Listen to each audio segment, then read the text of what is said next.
Yeah, without any weight on that, it's just gonna be gonzo. You know what I'm saying? Like it's gonna like blow itself apart. Will it? Yeah, man. It needs like, that wasn't even 10 PSI. I'm just gonna leave it at that. Oh man, it needs like 30. It's not even really that much in there. No, it wouldn't be. It just looks hilarious I though. know. I don't want to fill it up and then just be like, I don't want to feel the boom. I want to take the cover off though first.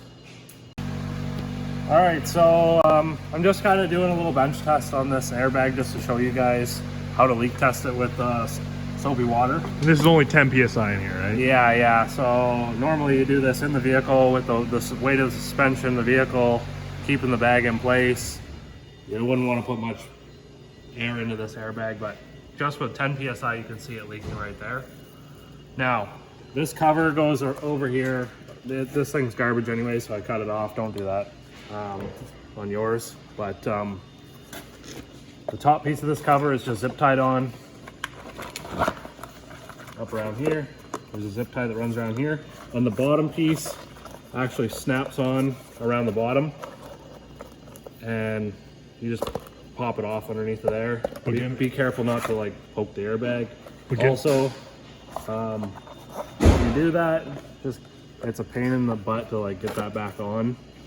You can see the grooves. So do that only if you're sure that it's leaking. Yeah, well, you have to pop it off anyways, leak test it properly, right? I know, but like it would be flat on the truck. Exactly, yeah. So,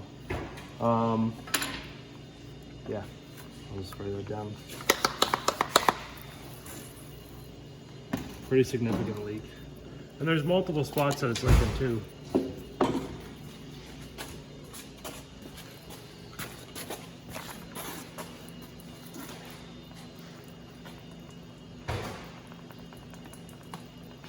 Is there?